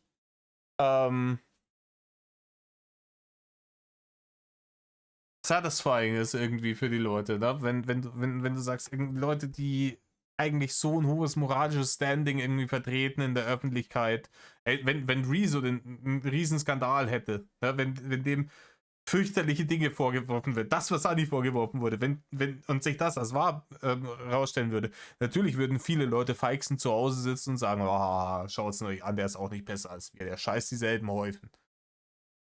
Vollkommen klar. Aber, ne? War das ganze Thema, das ganze Leben war dann dieses Thema. Es gab Leute, die haben Anni pathologisiert, ihr irgendwie angedichtet, okay, hat sie jetzt Narzissmus oder nicht. Ihre Kommentare waren teilweise so voll mit Häme und Schadenfreude. Es gab alles Mögliche. Und all diese Sachen fanden manche Leute okay, weil Anni war ja die Böse. Also man hat so ein krasses Verhalten letztlich gerechtfertigt damit, dass man der Meinung war, die Person hat es verdient, weil sie hat ja Fehler gemacht. Und nicht alle haben sich in diesem Thema... Ja, da muss ich jetzt Rezo widersprechen. Ich glaube, die Leute waren nicht deswegen schadenfroh, weil sie gesagt haben, die Person hat es verdient, weil sie Fehler gemacht hat, sondern die stand halt da als extremst doppelmoralisch. Als Person, die sich immer als extrem guter Mensch hingestellt hat und dann angeblich eben im Hintergrund sehr krass das Gegenteil war. Ja? Mit Missbrauchsvorwürfen etc. etc. Und dieser krasse Gegensatz, das ist, glaube ich, das, was die Schadenfreude ausmacht. Weil ich glaube, wenn jetzt jemand, der schon unsympathisch war und von dem jeder vorher wusste, dass es ein dämliches Arschloch ist, wenn dann heißt, im Übrigen, der hat sich wie ein Arschloch verhalten, dann ja, so what? Juckt nicht, überrascht niemanden. Natürlich ist, wenn jemand selbst eigentlich nach außen in sich so als eher guter Mensch, moralische Instanz gibt, wenn es dann rauskommt, dass die Leute Dreck am Stecken haben, ist das natürlich ein ganz anderes Ding in der Öffentlichkeit. Damals so hämisch, so abwertend verhalten, aber eben genug, um jemanden zu zerstören. Und ihr wisst, ich meine damit nicht, dass man keine Memes mehr machen darf oder so. Alles hat halt seine Grenzen. Wir reden hier halt von einer wirklich komplett emotional aufgeladenen Hetzjagd damals. Und es war einfach too much. Keiner der Vorwürfe von damals, egal ob wahr oder falsch, hätte es gerechtfertigt, Anni so zu behandeln. Kein Fehler, der damals im Raum stand, hätte es gerechtfertigt, Anni so zu behandeln. Das ist doch eine gute Aussage, Digga. Ich habe mich damals zwar teilweise gegen diese Sachen ausgesprochen, also auch gegen die Pathologisierung oder Ferndiagnosen oder so, aber eben nicht genug. Und das bereue ich. Das ist doch eine gute Aussage. Was gibt's da dran zu kritisieren? Ja, diesen Teil finde ich ganz, ganz schlimm und ich erkläre euch mal kurz wieso. Er fängt an, dass er sagt, er hat sich zu wenig ausgesprochen gegen die Thumbnails, die Kommentare, die Häme, die damals im Internet aufgekommen sind gegen Anni und redet dann minutenlang darüber, was andere falsch gemacht haben und dass er sich nicht noch mehr, als er gemacht hat, dagegen gestellt hätte. Ach ja, Rezo, was ein Held, der schön fürs Gute eingetreten ist, aber nicht noch mehr gemacht hat, als das, was er letztendlich nur tun konnte. Und soll ich dir mal was sagen, lieber Rezo? Diese Leute, die da von dir kritisiert werden mit diesen ekligen Thumbnails oder Kommentaren oder was auch immer, sind aufgrund von deinen Videos und Statements und deiner enormen Reichweite genau zu sowas auch angestachelt worden. Du hast doch mit dem Draufhauen angefangen. Ja, weiß ich nicht. Angefangen mit dem Draufhauen haben erstmal Maoki und Reef, ne? Das ist der Punkt. Rezo hat eben nicht mit dem Draufhauen angefangen. Rezo hat gesagt, ich will erstmal mit den Zeugen reden. Dass die Zeugen fake waren, kann er nicht wissen. Wie gesagt, es kann halt gut sein, wenn subtil so eine Saat gesät wird im Hintergrund. Um jemanden halt empfänglich zu machen, dann für, wenn die Bombe droppt. Das, ich kann das schwierig beschreiben. Ich kann das wirklich schwierig beschreiben. In der Situation musst du gewesen sein. Und du musst das danach auch gecheckt haben und dann festgestellt haben, oh scheiße, hier und da und da und da. Da hätte man es schon kommen sehen können. Dass das Internet dann Internetdinge macht, hätte man natürlich absehen können. Das ist so dieses alte Thema, was ich auf dem Und wie gesagt, sich überhaupt dann noch auszusprechen gegen, hey Leute, mal keine Ferndiagnosen, keine solchen Sachen, bleibt bitte bei den Fakten, weil die Leute komplett derailen und apeshit gehen, ist auch, finde ich, zurückhaltend. Dass man sich nicht sofort auf alles stürzt, sagt, weil, ja, hier, Anis hat das und das, ne? Hobbypsychologe packt wieder aus und verpasst Ferndiagnosen und sagt, hey Leute, das ist jetzt zwar scheiße, was hier offensichtlich passiert ist und ich kritisiere das selber, aber haltet euch ein bisschen, ne? Calm your tits, ja? Versucht einen halbwegs klaren Kopf zu behalten. Hat er ja offensichtlich gemacht und das ist ja auch kein negativer Punkt. Der ist ja nicht einfach wild draufgegangen, so wie es so viele Leute tun. Bestes Beispiel, das ich dazu immer sage, ist Reiners brunstdämliches Triforce-Tattoo auf dem Handrücken. Ich habe selber Triforce-Tattoo bei Google eingegeben. Das ist das 5. Bild in der Bildersuche, was sie dir geben, ist genau das. Das hat er gemacht, hat das gesehen, hat gesagt, hey, das sieht cool aus, vielleicht haben das nicht alle, ne, weil es nicht so standardmäßig wie ein normales Triforce aussieht, das will ich haben. Dann ist er mit dem Bild auf dem Handy zu seinem Tätowierer gegangen und hat gesagt, das da will ich. Und er hat ihm das so drauf gemacht, wie es war. Fertig. Dann sind irgendwelche Leute gekommen, oh, dieses Symbol da drin, dieser Schnörkel, der sieht so aus wie irgendwie von irgendwelchen Pedros ein Geheimsymbol. Jetzt haben wir's, weil it's not so deep. Was ist denn wahrscheinlicher, dass unser 58er Gehirnakrobat hier irgendwelche tiefen Geheimbotschaften in seinen Tattoos versteckt? Denkt euch, das andere Tattoo ist von dem Plattenlabel, weil das irgendwie der Sänger von der Band auch hatte. Glaubt ihr das? Oder glaubt ihr einfach, der ist ein bisschen dumm und hat einfach das erstbeste gegoogelte Bild genommen, das nicht wie ein Original Triforce aussah, weil er was Besonderes haben wollte und hat sich das tätowieren lassen? Die Pedro-Nummern, die hat er ja offensichtlich öffentlich rausgepimmelt. Und dann will er das hier versteckt. Dumm. Die Leute sind komplett Bananas gegangen. Und haben sich darauf versteift. Das war wochenlang Thema Nummer 1 im Drachengame. Dass das ein geheimes Pedro-Symbol sein soll. Hakt's. Is not so deep. schon ganz oft hatte. Überlegt euch mal als Beispiel. 50.000 Leute im Stadion. 100 Leute benehmen sich wie die Idioten und überschreiten Grenzen auf den Tribünen. Und Rezo ist jetzt gerade der Stadionsprecher, der dann durchsagt, boah, dem Schiri, dem sollte man die Karre abfackeln. Er also mit seinen Aussagen nochmal richtig Öl ins Feuer gießt. Nein, er hat doch gesagt, hier nicht pathologisieren, keine Ferndiagnosen. Er ist der Stadionsprecher, der sagt, hey Leute, ist zwar jetzt scheiße, aber bitte hört auf, irgendwelche Sachen abzufackeln und irgendwelche Dinge hinzuwerfen oder kaputt zu machen. Wollen wir das vielleicht... So interpretiere ich das, dass man sagt, hier nicht pathologisieren, keine Ferndiagnosen machen. Kloppten Stadionzuschauer dann aufs Spielfeld stürmen und du, Rezo, als Stadionsprecher sagst, ja gut, ich hätte mich da noch mehr gegen aussprechen müssen im Nachhinein, als ich das dann gemacht habe. Den Fehler von mir sehe ich schon ein. Nein, du bist ein extremer Teil dieser Eskalation selbst gewesen, weil du eine Reichweitenverantwortung hast, die du hier maximal vernachlässigt hast in diesem... Ja, wie gesagt, es kann gut sein, dass er... Ich will es jetzt auch... Es hört sich jetzt wirklich so an, als wäre ich hier der weiße Ritter, der Rezo auf dem Schild gependet hat. Ich habe in der Nummern absolut gar keine Aktien. Ich habe Rezo nicht mal abonniert. Ich schaue mir ab und zu mal irgendwie ein Video an, wenn es irgendeins ist von gesellschaftlicher Relevanz, mache mir da mein eigenes Bild dazu und fertig.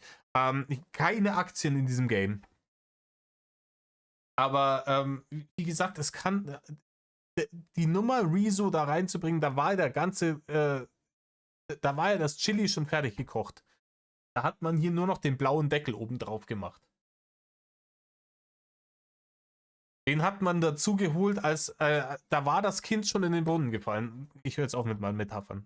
Fall. Und dass du dich dann jetzt irgendwie dafür gerade machen willst, ist ja auch in allen Ehren gesagt. Aber dann doch nicht so bitte. Mit dieser Diskursverschiebung von deinem Anteil am Start dieser Eskalation im Internet hin zu, ja, als die Eskalation im Gange war, habe ich zu wenig dagegen gemacht, da muss ich mich auch schon ganz klar für in die Verantwortung nehmen. Wie gesagt, Rezo hat das nicht gestartet. Oh. Mauki hat das gestartet. Beeft hat das gestartet. GNU haben das gestartet. Rezo kam da erst später dazu. Ist meiner Meinung nach wirklich schon ein richtig hartes Stück. Also das hier und dieser Punkt gerade mit diesem Frame, als wenn Mauki ihn da in was reingezogen hat, sind meiner Meinung nach schon echt übel. Ja, und dann kommen wir auch gleich noch zu einem weiteren Punkt, der mir noch schwer im Magen liegt. Wir hören mal weiter. So, das war mir wichtig rüberzubringen. War einfach jetzt hier so ein kleines Update von meinen bisherigen Gedanken. Ich werde mich auf jeden Fall mit den weiteren Sachen noch befassen. Ich kann total verstehen, dass manche Leute noch so ein paar Fragen im Kopf haben. Und ich werde auf alles, was so im Raum rumschwirrt, was dazu sagen und darauf eingehen und für euch einordnen. Also um den Elefanten im Raum vielleicht nochmal ganz konkret anzusprechen. Es steht ja zum Beispiel gerade im Raum, ich hätte einen Zeugen unter Druck gesetzt. Und ich kann jetzt schon dazu sagen, dass ich nichts in dieser Richtung gemacht habe. Ich kann das auch belegen, aber auch das... Ja, das war diese Mr. Y-Geschichte mit dem Typen, für die diese unsägliche Entjungferungsparty geschmissen wurde. Werde ich vollumfänglich aufarbeiten, weil ich weiß, ich wiederhole mich, das hier ist nur ein Update und eine Entschuldigung, nicht die Aufarbeitung. Hier soll es vor allen Dingen um meine Fehler gehen und das möchte ich nicht vermischen mit dem Widerlegen von Vorwürfen. Ja, und das lass uns auch nochmal durchsprechen, denn am Anfang wusste ich erst gar nicht, was er da genau meint. Meint er die Situation um diesen Typen auf der Entjungferungsparty? Ja, das meint er. Und das sind heftige Vorwürfe. Und er sagt ja, er muss das aufarbeiten, da kommt noch was. Da ging es Check ich. aber nie um eine Einschüchterung oder dass Rezo vorgeworfen wird, er hat jemanden eingeschüchtert. Da ging es darum, dass du ihn vor vollendete Tatsachen gestellt hast, weil er das Opfer ist und du ihm gesagt hast, das wird jetzt veröffentlicht, egal ob du dich noch dazu äußern möchtest oder nicht. Und Ja, aber das hatte doch Rezo auch gar nicht in der Hand, ob das veröffentlicht wird. Er hätte ja mit dem Typen niemals gesprochen. Natürlich ist der Typ ihm von Mauki ans Knie geschraubt worden. Hier, wo ich geredet habe mit der Jungferungsparty, der Typ ist das. Mit dem kannst du reden. Aber wenn sie sagt, hier, der ist es, aber ich reiß die Tüte auf jeden Fall auf, ne? Kannst halt vorher noch mit dem quatschen, aber das Thema kommt auf den Tisch, dass der dann sagt, hey du, Mauki sagt, sie veröffentlicht diese Story no matter what. Du hast jetzt die Möglichkeit, über mich hier noch ein Sprachrohr zu bekommen. Weil ansonsten stehen die Dinge so da danach, wie sie die sagt. Ne? Das ist doch eigentlich... Ich check auch nicht, wie man das als Bedrohung auslegen kann. Ne? Dass er sagt, hier, die Sachen kommen jetzt auf den Tisch, egal, du hast da keinen Einfluss mehr drauf, ist, glaube ich, in dem Fall wirklich einfach ein gut gemeinter Rat. Auch Rezo hatte keinen Einfluss darauf, was hier auf den Tisch kommt und was nicht.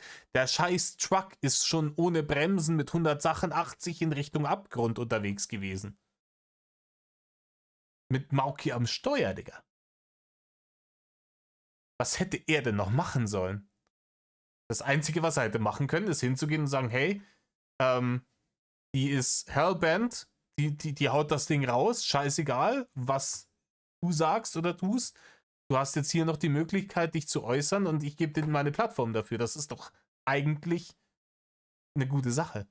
ein paar Monate vorher ja meintest, Opfer entscheiden selber, was veröffentlicht wird. Also diese Doppelmoral und diesen doppelten Standard nach außen hin und in privaten Gesprächen von dir. Das ist das, was dir angelastet wurde, keine Einschüchterungsversuche. Also falls er diesen Typen meint, und ich gehe mal stark davon aus, weil ich jetzt nichts anderes im Kopf habe, was er meinen könnte, bist du hier gerade komplett am Thema vorbei. Und dann sagt er ja auch diesen Punkt, er könne das beweisen. Er hat dafür Belege. Soweit es von dem Typ von der Entjungferungsparty an Jay gegeben wurde, habt ihr da ja telefoniert. Hast du dieses Telefonat aufgenommen? Ich meine, ja, wenn du das gemacht hast, dann bin ich natürlich gespannt, wie das abgelaufen ist, weil es bei dieser Thematik natürlich auch nur um dieses Statement von dieser dieser Person geht und man soll Ja, wie gesagt, keine Ahnung. Ich würde mich wundern, wenn es nicht aufgenommen wurde. Das war ein sehr heißes Thema damals.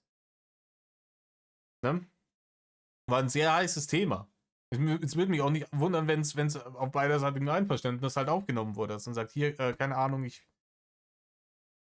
müssen das dann, brauchen das dann, damit wir es auch fix haben. sonst ja keine Beweise hat, also nur eine Aussage hat. Aber wenn du Belege für einen Inhalt des Telefonats hast, ey, immer her damit. Ich bin nur nicht sicher, ob du welche hast, denn das ging halt nie um eine Einschüchterung oder sowas. Auch halt so ein Punkt von Rezo, wo ich nicht weiß, ob das wirklich so ein guter Punkt ist, dass er den da noch mit reingebracht hat. Auch, weil es ja so dieses Spoilerartige wieder ist. Ich sage schon mal, ja, stimmt nicht, aber Belege oder irgendwas zeige ich nicht. Und du sagst es ja hier nochmal in diesem Video. Ja, weil es halt in dem Video keinen Platz hat, weil es ja das hier nicht ich äußere mich zu den Vorwürfen mir gegenüber Video ist, sondern halt ein Update und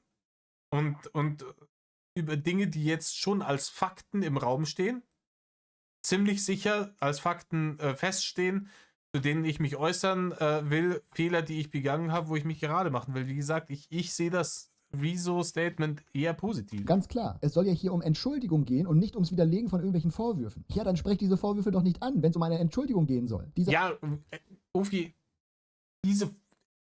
es blieb ihm nichts anderes. Das ist der lauteste Vorwurf gerade gegen Rezo. Gerade ein Rezo setzt hier irgendwelche Zeugen unter Druck, bla bla bla, habe ich jetzt von zig Influencern gehört zu diesem scheiß Thema. Und das ist natürlich eine Sache, zu der er sich äußern muss. Und da er jetzt in diesem Video eigentlich über andere Dinge reden wollte, muss er es trotzdem nochmal sagen, weil ansonsten hätten jetzt die Leute gesagt, ja, Moment mal, aber der und der Vorwurf, der hier noch im Raum steht, hier mit dem Zeugen, dazu hat er gar nichts gesagt. Warum sagt er dazu nichts? Und dann geht Spekulatius wieder los und dann malen die Mühlen genauso wieder weiter, wie sie vor 2 Jahren gemahlen haben. Dass er sagt, hey, ne, ich habe das auf dem Schirm, ich habe das nicht vergessen, das ist jetzt ein bisschen zu komplex und es passt in dieses Video jetzt hier nicht rein. Ich werde eine große Aufarbeitung machen, ich gebe euch nur ein kurzes Update. Das ist doch gut. Der Punkt hier hat ja nichts mit einer Entschuldigung an Anni zu tun. Also irgendwie für mich auch hier wieder schon so ein Widerspruch in sich, dass er das hier nochmal aufmacht und dann sagt, ja, es geht ja um eine Entschuldigung. Da bringe ich... Ja, Ovi, aber du weißt doch, wie die Kommentarsektionen sind. Wenn er sich nicht dazu äußert, heißt, warum äußert er sich dazu nicht? Das wird dann als Schuldeingeständnis interpretiert und dann werden wieder sämtliche Süppchen gekocht. Am nächsten Tag erscheinen auf Social Media irgendwie auf YouTube 20 Videos von irgendwelchen Gaspern, die sagen, ja, Rezo versucht zu vertuschen, seine Rolle mit dem Zeugen und bla bla bla, Vorwürfe hin und her. Jetzt hier noch keine Belege hier in diesem Video. Ja, wieso das dann überhaupt reinnehmen, wenn es doch um diese Entschuldigung geht? Naja, okay, wir schauen uns nochmal den Rest an. Das ist derselbe Grund, warum ich immer auch irgendwelche Disclaimer bringen muss, wenn ich irgendwas sage, warum jeder von uns heutzutage immer irgendwas sagen muss, das und das, bla bla bla. Und ich meine das jetzt nicht so und so und so und so, weil die Leute apeshit gehen, weil es eine nicht zu unterschätzende Prozentzahl an Menschen gibt im Internet, die einfach auf Krampf jedes Wort, das sie da hören, maximal fehlinterpretieren wollen und immer auf die schlimmste Art und Weise interpretieren wollen und dann auch nicht müde werden, das dir zumindest in die Kommentare reinzupimmeln oder gleich komplette Videos drüber zu machen. Und dass ein Rezo, der in dem Game lange genug drin ist, dann sowas kommen sieht und sagt, ja, ich weiß, dieses Thema ist da, aber hier ist der Platz nicht und es braucht mehr Zeit, um das aufzuarbeiten und das gehört dann in diese komplette Aufarbeitung mit rein. Und die kann ich erst machen, wenn ich alles gesehen habe. Punkt. Das wird wie angekündigt eine Weile dauern, aber es wird auf jeden Fall kommen. Für mich hat jetzt gerade nicht Zeit die höchste Priorität, sondern dass wir wirklich eine umfassende, vernünftige Reflexion damit machen, was vor 2 Jahren schiefgegangen ist und was wir als Szene, als Branche, als Streamer, YouTuber, was auch immer, tun können, damit sich das nicht wiederholt. Ich finde, da sind wir alle dieser Sache schuldig. Also zu Recht wird kritisiert, dass vor 2 Jahren vieles in dieser Szene schiefgegangen ist. Ich möchte diesmal nicht zu den Leuten gehören, die ihre Fehler wiederholen. Ich möchte zu den Leuten gehören, die nicht in 2 Jahren oder 2 Monaten oder wann auch immer sagen, oh shit, ich habe ja manche Fehler von der Anni-Sache einfach wiederholt. Und vielleicht... Ja, das ist schon, ne? Ich weiß nicht, ich komme immer mit South Park-Folgen. Kennt ihr die South Park-Folge mit diesem Human Cent iPad? Wo sie immer wieder, ohne sie zu lesen, die scheiß AGBs unterschreiben. Und es wird jedes Mal schlimmer. Und dann sie haben es wieder nicht gelernt. Sie haben es wieder nicht gelernt. Sie haben es wieder nicht gelernt. Und natürlich ist das jetzt eine pralle Situation, dass man sagt, den Shitstorm, der damals ausgelöst wurde, den haben wir alle 1:1 geschluckt und sind sofort mitgegangen und haben da rausgeballert und haben hier, ne, die eine Sau sofort durchs Dorf getrieben mit Fackeln und Missgabeln. Und dann kommt jetzt raus, war vielleicht nicht so gut. Dann nimmt man die Fackeln und Missgabeln, treibt die andere Sau durchs Dorf. Auch wenn es bis jetzt, es liegen eben noch nicht alle Fakten vor, wenn es bis jetzt auch so aussieht, als ob es genau andersrum gewesen wäre, die Wahrscheinlichkeit sehr, sehr, sehr hoch ist, dass es auch so ist sie nicht bei 100%. Es ist immer noch möglich, dass das alles ganz anders war. Und dass jetzt ein Rezo sich hinsetzt und sagt, boah, Digga, ich habe mich da mitreißen und manipulieren lassen. Ich bin hier mit auf diesen Hate-Train aufgesprungen und bin in Vollgas mitgefahren, ohne zu checken, dass das vielleicht nicht die schlaueste Idee ist, Leute immer gleich vorzuverurteilen und nicht so genau hinzuschauen und dann bla bla bla, wenn die Meinung sich gebildet hat in der Öffentlichkeit, einfach zu sagen, ja, ist jetzt bequem für mich, lassen wir so, weil mich betrifft es ja nicht. Dass man dann sagt, okay, nee, aber jetzt gerade da, weil jetzt offensichtlich diesen Fehler direkt im Spiegel vor Augen geführt kriegen, machen wir es genau jetzt nicht mehr so. Ab jetzt ändert sich was. Und die Sache werden wir objektiv betrachten. Wenn am Ende rauskommt, dass das alles so stimmt, wie es jetzt in den Jay Riddle-Videos ist und wie es Anni sagt, etc. bla bla, dann ziehen wir daraus unsere Schlüsse und dann ziehen wir daraus unsere Konsequenzen und nicht vorher. Vielleicht an dieser Stelle als abschließende Worte, und ich weiß, die meisten von euch müssen das jetzt nicht hören, ich betone nochmal, die meisten von euch, für die sage ich das nicht, aber es gibt ein paar, die das vielleicht hören müssen, und das wissen alle. Verwechselt nicht Gerechtigkeit mit Vergeltung. Ja, ein toller Satz zum Abschluss, der nochmal auf die Probleme im Internet hinweist. Ja, Rezo, das Internet macht Internetdinge. Dagegen kann man sich aussprechen, schön und gut, aber wenn man so wie du als so ein reichweitenstarker Influencer mit Benzinkanister damals rumläuft und richtig schön mitzündet, sollte man sich mit guten Ratschlägen vielleicht erstmal zurückhalten, bevor man seine Sachen in so einem richtigen Statement aufgearbeitet hat. Ich weiß nicht, ich habe bei diesem Statement von ihm wirklich richtige Bauchschmerzen. Einige Punkte, die ich euch nun hier gesagt habe, sind für mich natürlich in Ordnung, wie zum Beispiel die Entschuldigung bei Anni, dass er das nochmal anspricht oder sowas, aber einige Punkte sind auch ganz klar nicht in Ordnung für mich. Denn ich finde, er verharmlost teilweise Sachen, die wirklich von ihm ausgingen, beziehungsweise wie er das bei diesem dritten Punkt ja auch macht, dass er dann die Hauptschuld bei anderen sucht, gegen die er sich nicht genug ausgesprochen hat, wenn er selber aber mit der Auslöser für dieses Verhalten der Leute im Internet war, dass diese Personen eben draufhauen, ohne einen Faktencheck zu machen, weil Anni eben als Teufel gebrandmarkt wurde. Und wir hatten es ja auch im Video von Young Feldsalat. Auch du, lieber Rezo, hast zum Beispiel Framing benutzt oder total kontextlose Clips irgendwie mit reingebracht, die du Anni angelastet hast, wie das zum Beispiel mit dem Gehalt der Mitarbeiter, was irgendwie nie Thema war. Oder halt mit dem... Ja, aber dafür hat er sich ja vorher entschuldigt. Dass er gesagt hat, ja, ich habe mich da mitreißen lassen, ich war in diesem Hate-Train mit dabei irgendwie, und das tut mir leid. Ich bin da Bad Faith reingegangen, etc. Und wenn du dann schon mal im Mindset hast, okay, ne, das ist jetzt so, offensichtlich, ja, alle Leute aus meinem Umfeld sagen, die ist ganz fürchterlich privat. Und die Zeugen sagen das, dies, das, Ananas. Das ist jetzt so, dann suchst du natürlich auch in deinem eigenen Kopf so, was habe ich eigentlich mit der Person erlebt, was ich vielleicht als harmlos interpretiert habe, was aber vielleicht gar nicht so harmlos ist. Und natürlich findet man da Sachen, weil man sie dann auf Krampf genau in die andere Richtung interpretiert. Weglassen von Annis Aussagen, um sie halt noch schlechter dastehen zu lassen und so weiter und so weiter. Dafür, dass du einen ganz, ganz großen Anteil mit deiner enormen Reichweite an diesen ganzen Sachen hattest, ist mir das hier absolut zu dünn. Auch wenn es nur ein erstes Update für diese Entschuldigung war. Klar, kann man natürlich nur jetzt noch sagen, ja, er ist im Moment krank und im Stream wäre es dann vielleicht ausführlicher gewesen und dieses ganze Statement kommt ja noch. Klar, aber ich bin der Meinung, mit diesem Update-Video hat er sich wirklich keinen Gefallen getan. Gerade wenn man in dieser Szene weiß, wie rhetorisch nahezu perfekt Rezo sein kann und er dann sowas hier hinlegt. Aber na gut, das sind auf jeden Fall meine Meinungen. Ich bin mal auf eure Meinung gespannt. Ich habe bei Twitter auch mal so ein bisschen rumgefragt, was dann so die Leute dann denken darüber. Und ich hätte jetzt so gesagt, bei der Reaktion so 70-30. 30% fanden das Update gut, beziehungsweise ausreichend. 70% fanden es eher schwach, bis hin zu komplett daneben. Aber sagt mal gerne, was ihr davon haltet. Es gibt auf jeden Fall sehr unterschiedliche Meinungen dazu. Und ihr könnt die gerne ja mal hier in den Kommentaren lassen. Würde mich auf jeden Fall mal interessieren, wie ihr das... Ja, könnt ihr bei mir auch in den Kommentaren lassen. Die 3 Leute, die sich hier anschauen und die es auch noch interessiert und die nach 1,5 Stunden, Alter, Digga, ich habe gedacht, das dauert eine Dreiviertelstunde. Die nach 1,5 Stunden hier immer noch am Start sind. Vielen, vielen, vielen Dank. Für euch mache ich die Scheiße hier. Und ballert ihr mir auch nochmal unten rein, was eure Meinung zu der Nummer ist. Seht. Okay, und dann geht's natürlich in den nächsten Tagen weiter. Wahrscheinlich dann mit Shuri und ihrem Stream und dann den neuen Themen, die dann wahrscheinlich bei Anni und Mauki noch so hochgekommen Hier dürfte jetzt nichts mehr kommen zu dem Thema. Also, Leute, sagt damit Bescheid. Ich möchte nochmal betonen,